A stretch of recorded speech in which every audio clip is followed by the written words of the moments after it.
Who is this? What's your operating number? Conversation anyway. Whoa, we're gonna have company!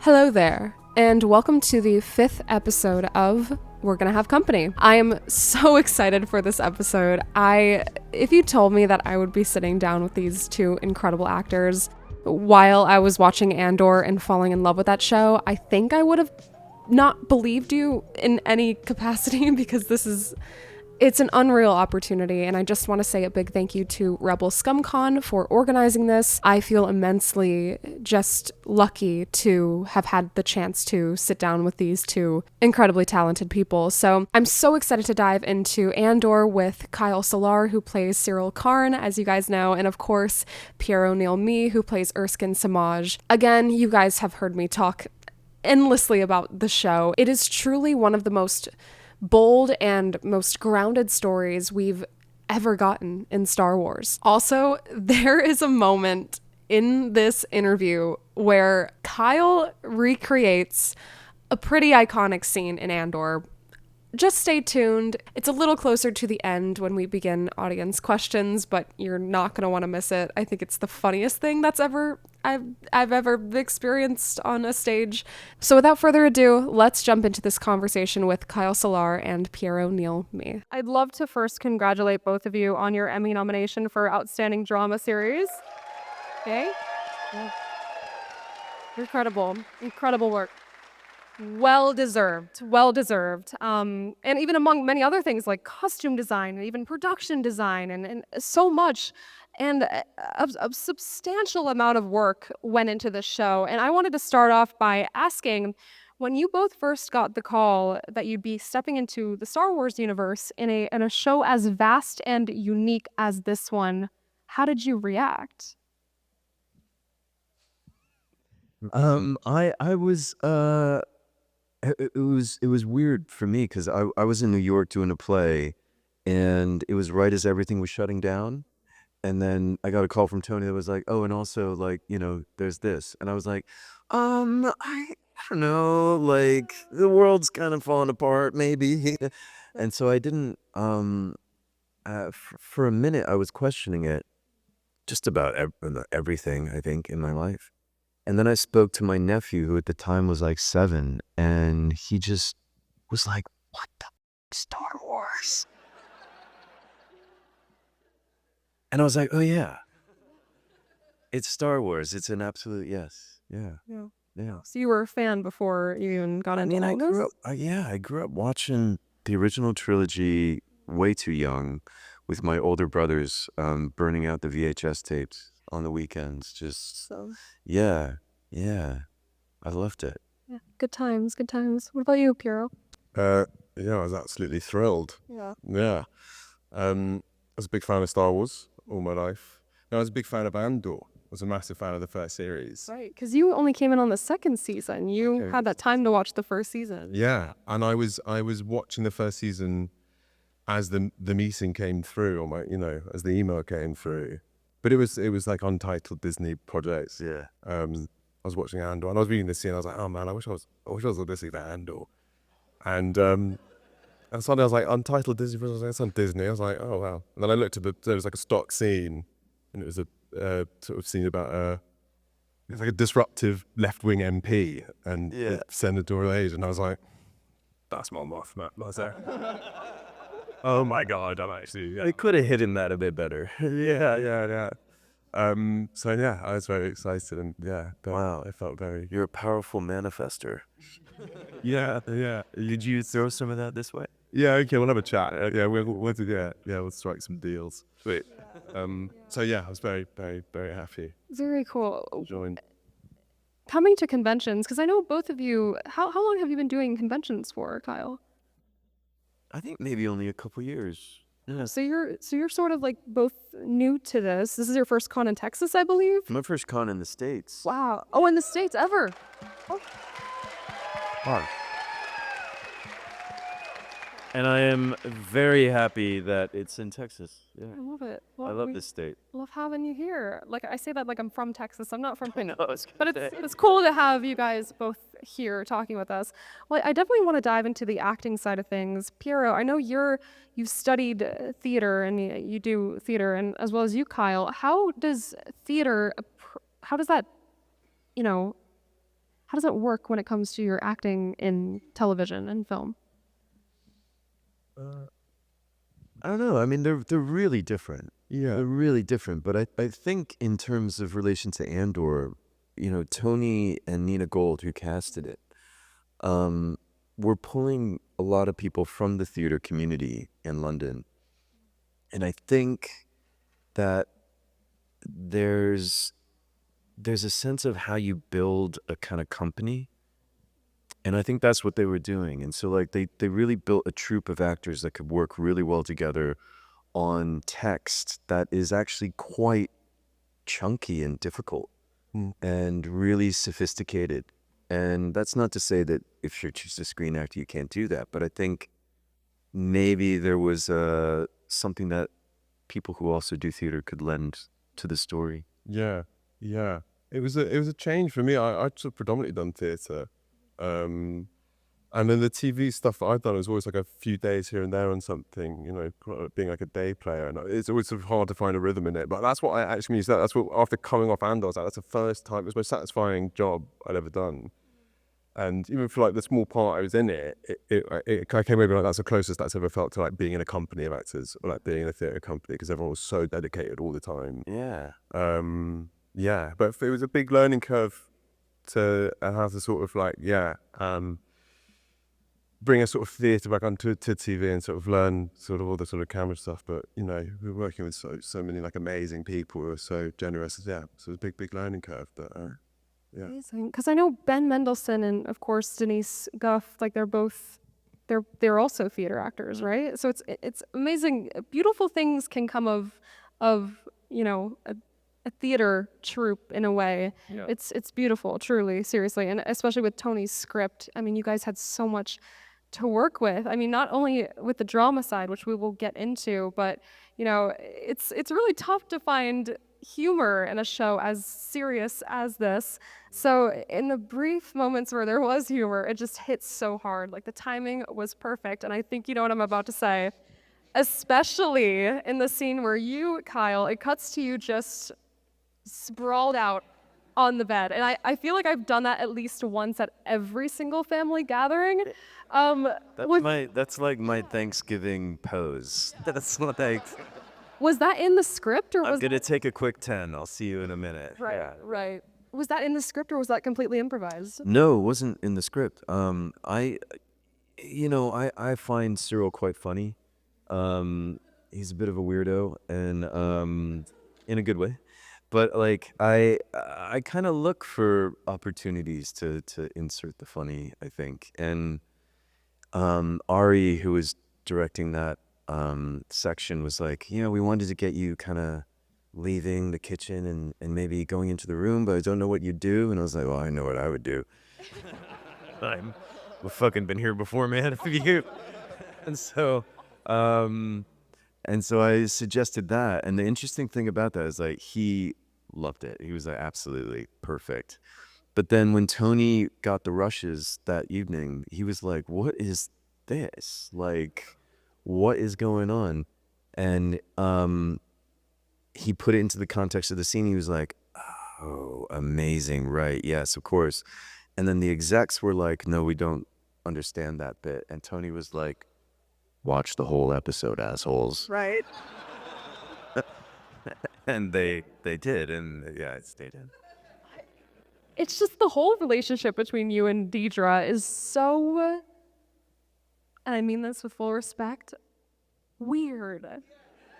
It's so weird, but it's so good. I'm glad you said weird, because if you said it was normal, that might be a little... Well, you never know. Yeah, right? Right. Well, I would love to dive into the costumes because, of course, Andor is also nominated for Best Costumes. So, exactly. Round of applause again. Incredible costuming. I mean, from your clean Chandrillan outfits, Pierro, to Syril's tailored outfits, probably ironed by your mom, like Mama Karn. How did the work of Michael Wilkinson, the costume designer, invoke a deeper understanding of each of your characters? I I love the way that Michael's sort of obsessed with cultures, sort of different cultures around the world. I think he uses that as so much inspiration for his design. So I think it made, personally, it made me feel like very much part of a culture. And I think you can, and then sort of building up from there, I think it's a good, yeah, it sort of informs the world that you're from quite well. And yeah, it's, like when we talk about like the way it affects the way you stand, the way you hold yourself, I guess, what you wear. So wearing that stuff initially, you then start building an idea of I guess, physically how you are, Yeah, totally. I'd never worked on something where the psychology of the character was so present in the costumes and standing a certain way. Like Syril's clothing was tailored to within an inch of its life, and so I already thought that he should. It's because Michael. We had meetings with Michael, and he'd be like, "What do you think?" And he had all these mood boards, and he wanted to know. He had ideas about the character anyway, but he wanted to know what we were working on and what we thought, and then he worked from there. And so I put those costumes on. I had to stand a certain way, and you walk a certain way, and you start to think and behave a certain way. It was just like he's an absolute genius. He should win every single award out there. It's just it's incredible. absolutely, especially with Mon Mothma's costume. Oh my god. Amazing. Yeah. Unreal. I mean, if you ever have the chance to see them just up close, whether it's like in a book or like, don't they have an Andor, Art of Andor or Andor costumes book coming out?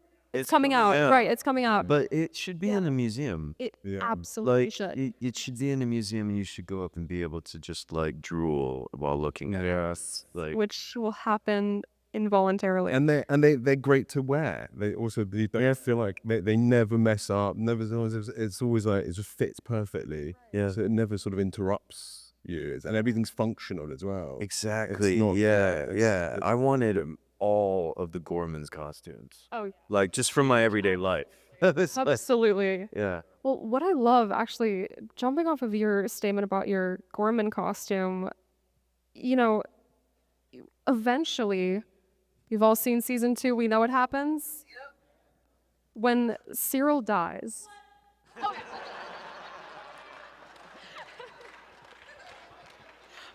That was perfect. Good setup. I mean, you had to know that was coming.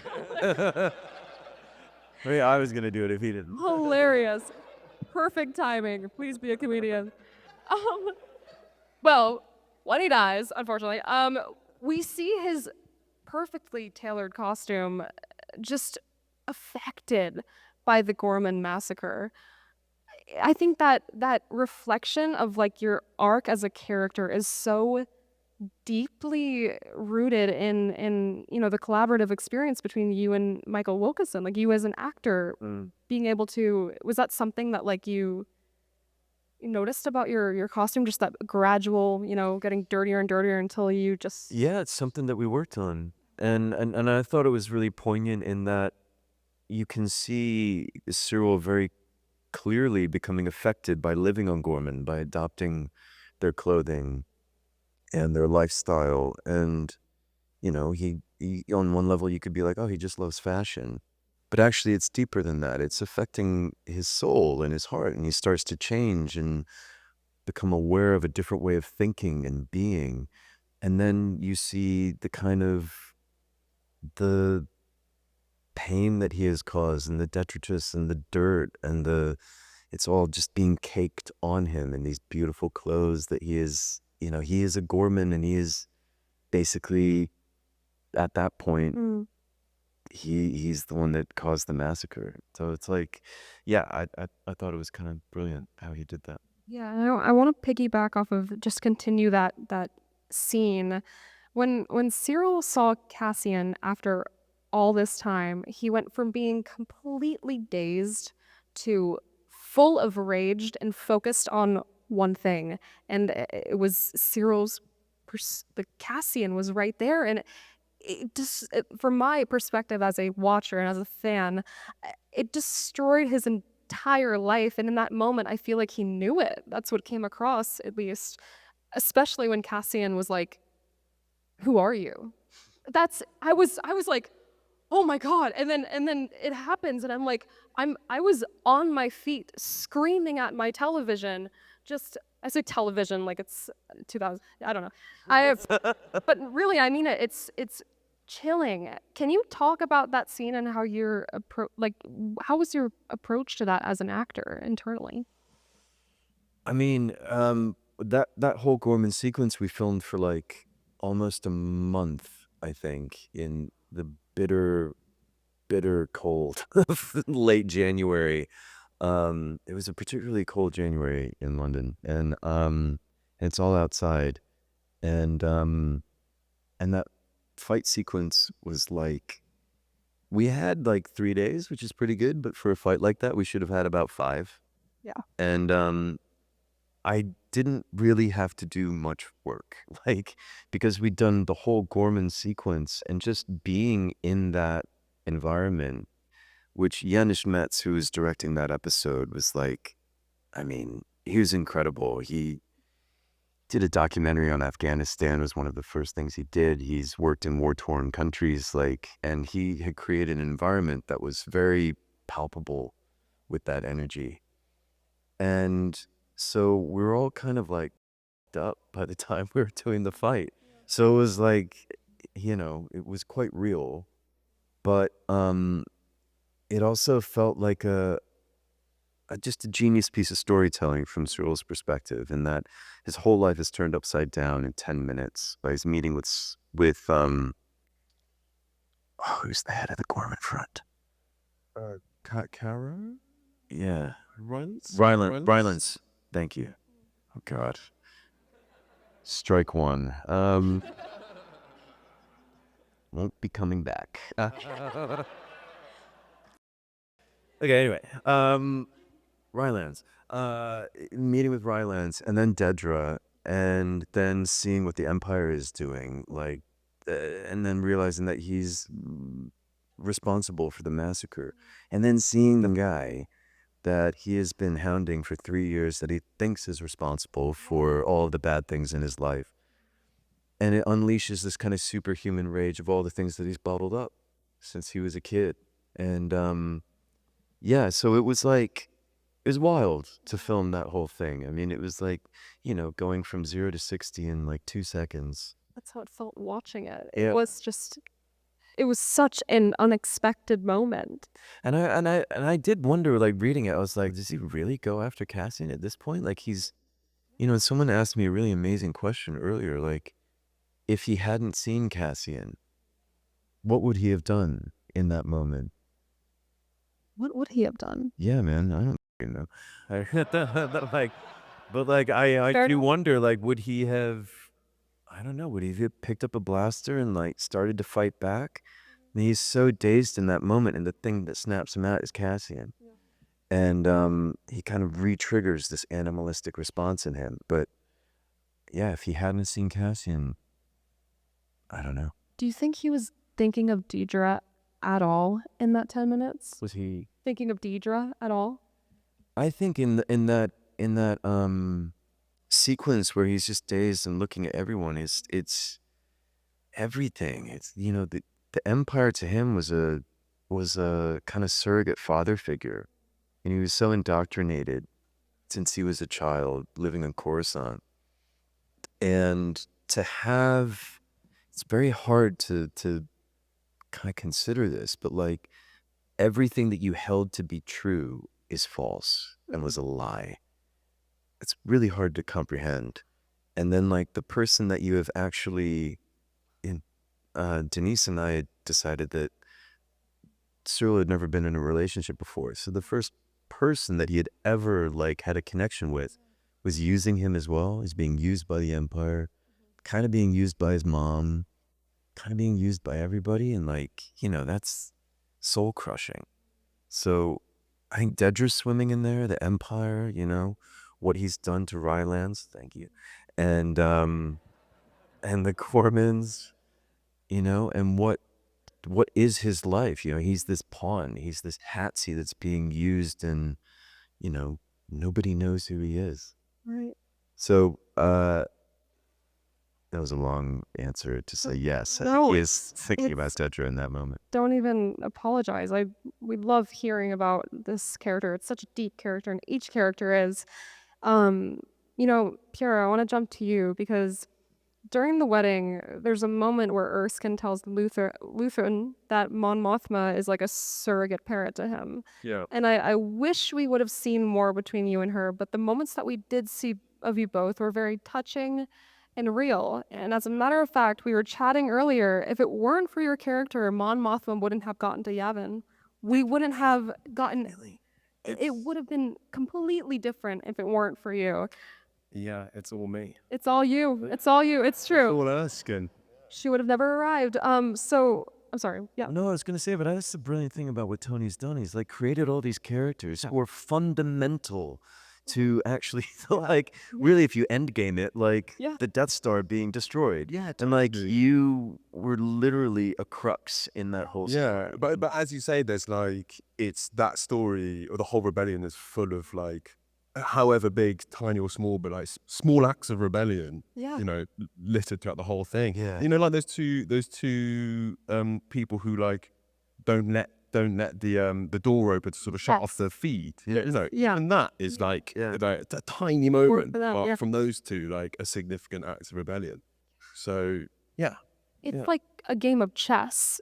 Every piece is important, no matter if you're a pawn or if you're a king, if anything. It's incredible how. So, was there a way that you approached formulating the layers of your character when you kind of realized that you are such a vital yet concealed part of the rebellion?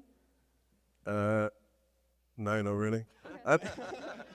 No, I think I just take it moment by moment. I think you, yeah. I sort of try not to think about it. I think I was trying to think about what exactly is needed, what his job is exactly in that moment, rather than leading up to a certain point. I think, but I think I did try and, I guess in that in the sort of 9th episode, is it 9th? I don't know. You got friends everywhere. Yeah, the getting out of Welcome to the Rebellion. Oh, sorry. Oh yeah. Jesus, strike two. Okay. I think trying to, yeah, imagine how. Guys, I hate a rewatch. I can't be doing this alone. Please don't leave. Please don't get a third strike. Music plays us all. Yeah, it's fine. Yeah, so I think I tried to build sort of pressure through it, and I think that's the storytelling that Tony put in that sort of the Giannis was, but building that pressure going through. But no, I don't think there was a process of his having an end goal for the rebellion. I think moment by moment, because it's all, especially in that episode, it all you don't know, we're all sort of coping with moments as it happens, rather than the plan is always sort of quite hazy. Sort of Luthen's plan there is, the extraction and stuff. It's always decisions are being made on the fly, and I think that just adds to the sort of tension of it. Yeah. Did you ever watch that episode of Rebels with your character? Yeah. And only like halfway through filming. So Erskine is in Rebels. He's like a character in the cartoon to Rebels. Right. But he's Is that my strike three? no, if you said what's Rebels, I think that would probably have been worse. But yeah, he pops up in like a couple of episodes, but he's like super different. It's Josh Brenner. You know Josh Brenner? He's in Silicon Valley. Silicon Valley. Yeah. It's like very different. He's like, it's a funny character. Oh, wow. That's getting that. But I only saw it halfway through, and I couldn't come in, halfway through filming, and then suddenly, started speaking like that. Like, it'd been sort of quite strange. You could have done. Maybe, yeah. That would be gold. No, Yeah. I loved Erskine. The hair. Yeah. Can we talk about the hair? Can we talk about both of y'all's hair? Talk about that. Was it real? That's my hair. That's your hair. That's my hair. Yes. Very proud of it. Yeah, it did a good job. That was a character, really. I was just sort of, was this a vessel for the hair? Yeah. Wow. The pompadour. Yeah, as I told you, he's a big Johnny Cash fan. Yeah, right. Right. Well, yeah, it is. It is very Johnny Cash now that I think about it. Sure. Yeah, yeah. I love it. Let's see. I we touched a little bit about the sets. You mentioned like walking through Gorman and having to deal with, the cold and everything, but it was a beautiful set. I mean, the scale, you could really tell. I mean, everything was real, right? Like all of the The sets were just Gorman, yeah, Yeah. Gorman was on the back lot of Pinewood. They had built the entire plaza, the colonnade walk around, the cafe, the hotel. It was massive. It was huge. And in season 1, they built the town of Ferrix. Like that is entirely built. And then the genius thing about what they did, and this is why it cost so much fucking money, but they built loads of sets, or they found locations that they could just tack in a little bit of CGI in the background. right. And that just brings everything into a rooted, grounded reality. And you feel it, I think, when you watch it. It makes a difference. It's such a massive part of the show. I think that makes it so amazing. Like just visually, it's as real as the Stunning. content. Yeah. Did you each have a favorite set that you worked on? I quite liked the Senate. Because it was in Valencia and it was really nice to be in Valencia. But I liked all of that. Yeah, and Chandrilla, that indoor this wedding. That was bit at Chandrilla. looked amazing. Super cool. But the coolest thing about that is that they filmed like the exterior stuff in Montserrat. Right. When they're sort of going on that hike. But in the wedding, there's a whole wall outside the windows of the set. And it must have been as like tall as this and almost as long. And it was all the mountains in Montserrat, hand painted, the whole floor. Yeah, it was absolutely mental.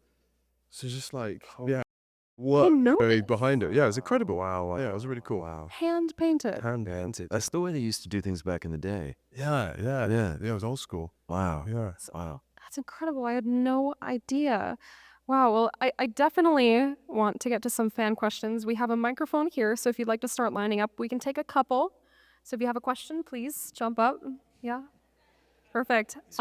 Before we jump into that, I have one more question for you guys. So the writers on Andor, the Gilroys, everybody, genius writing from the monologues to the different moments between characters. My favorite line, not only in Andor, but in any piece of Star Wars within the last few years, and I'm going to say this without getting emotional because every time I think about it, I get emotional, but it's "you're coming home to yourself." I think that is such a beautiful line. So my question is, how do each of you come home to yourself after, whether it's a long, stressful set day or a long convention weekend? How do you come home to yourself? Wow.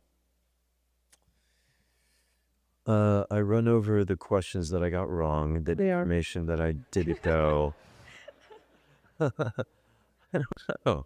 don't know. I meditate a lot.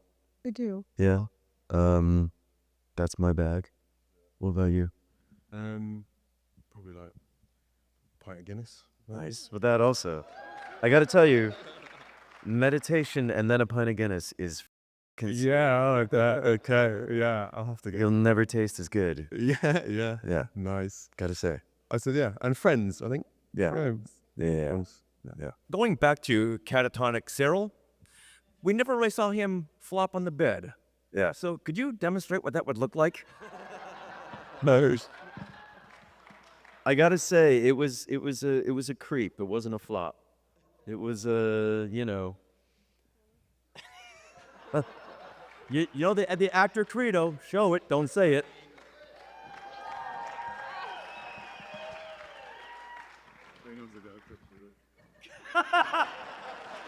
Syril Karn, everybody. Thank you. I redeemed myself from the 3 strikes. That was That's amazing. Thank you so much. That was amazing. All right, so Kyle, I know you and Denise Goff, you have such great chemistry, like on and off set as well. Like I love watching you guys at press conferences and things. But can you tell us on how you decided on like the physicality of those awkward scenes, like the awkward non-kisses or those the dark, like turning off the lights and Wow. That was awkward? We just tried to out-weird each other. And it was kind of unspoken at first.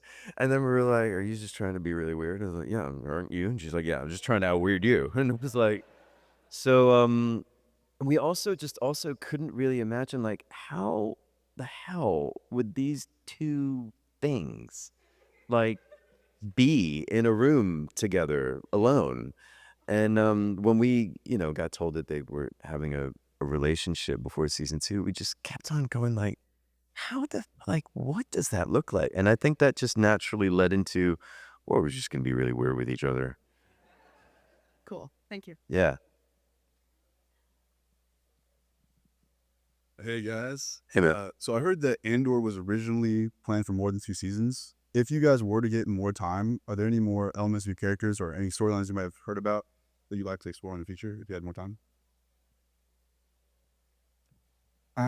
Yeah, I guess I'd quite like to have seen myself like in a Rebels get up. I'd like to see myself like on the Avon maybe, sort of doing stuff. Yeah, sort of doing stuff behind the scenes. Like be on those like iconic locations. I think personally would be mine. Yeah. Yeah. I mean, there's loads of stuff with these time gaps that happened. I mean, I think it was a joy to play because I'd never been in something where you just kind of have to drop in for a couple days and then there's a year later you drop in for another couple days. But I don't know. I mean, definitely like I'd love to know what it looked like for, Syril to move in to Dedra's flat. How weird.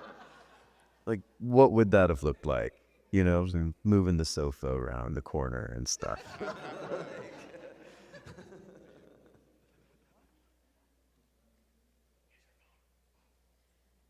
So more around like season 1, when Syril was like starting to become a character, some people compared him to the character Norman Bates.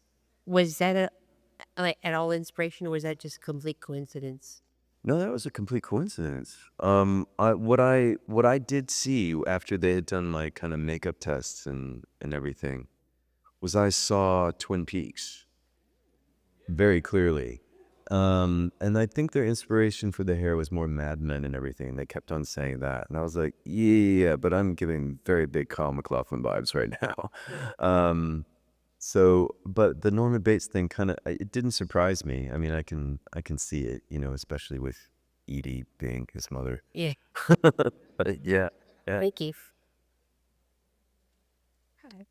My question is for the both of you. Was there any props or any like clothing items that you would have loved to like take home with you?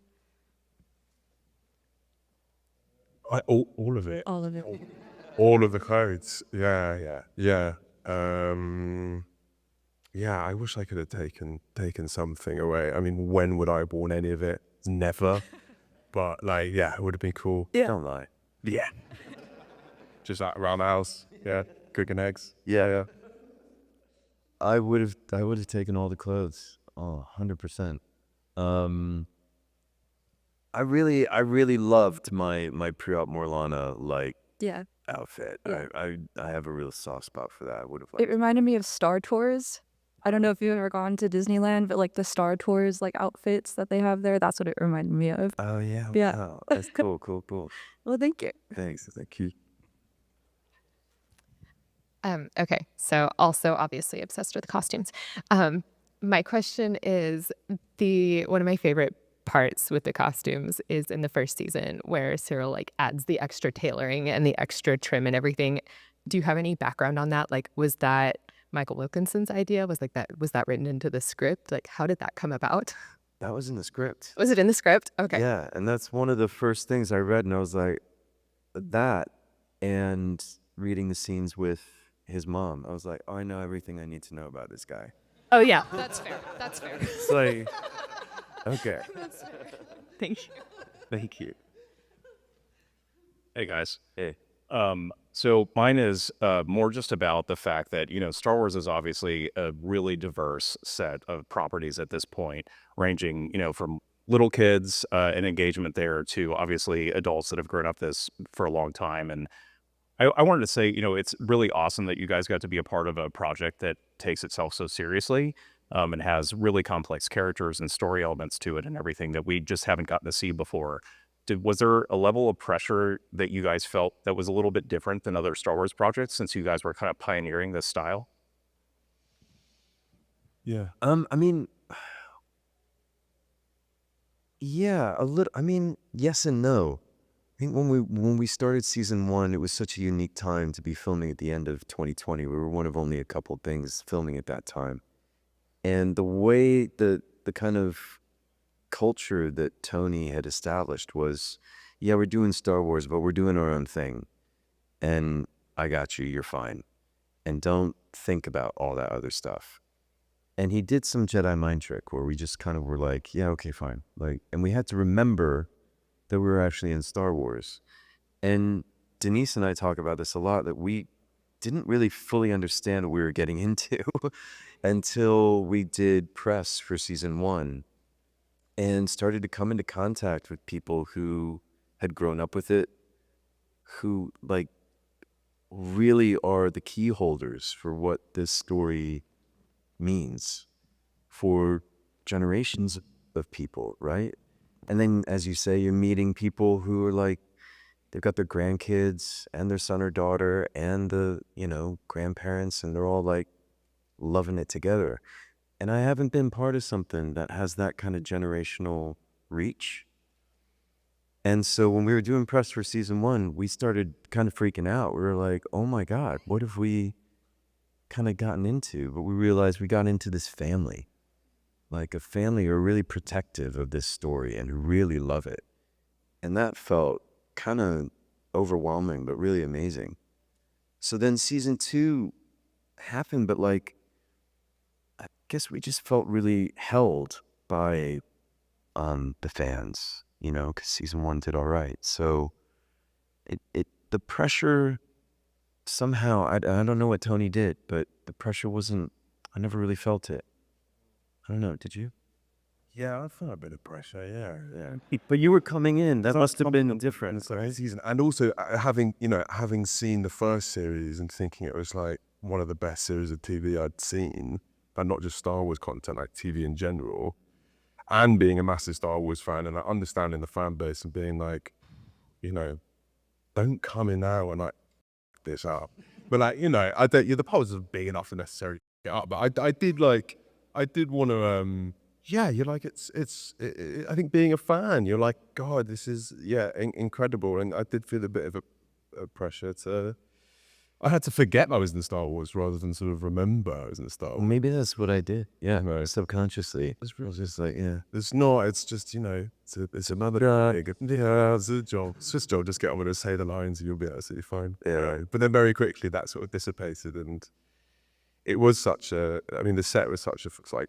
Bye was such a family vibe, and everyone was just light and funny and brilliant. And then there's a pressure to do it for the fans, to not let down, because it's such an incredible fan base and you're all so dedicated and it means so much to like all of us, like me included, being a fan. So, but yeah, that dissipates, and now it's like unbelievably privileged to have been in a position where I can sort of count myself as part of the Star Wars community. So the pressure was worth it. Yeah.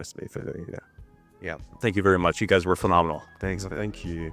Once again, I want to give a big shout out to Rebel ScumCon for organizing this interview. I had such a lovely time interviewing these two incredible actors, so I hope you guys enjoyed this episode. Thank you so much for continuing to listen to We're Gonna Have Company. I am so happy that I have the chance to do this podcast, and I'm so grateful that you guys tune in and listen. It's definitely a passion project for me, so I will see you in the next episode, episode 6. It's gonna be a good one. You won't want to miss it. Have a lovely rest of your day, and may the Force be with you always.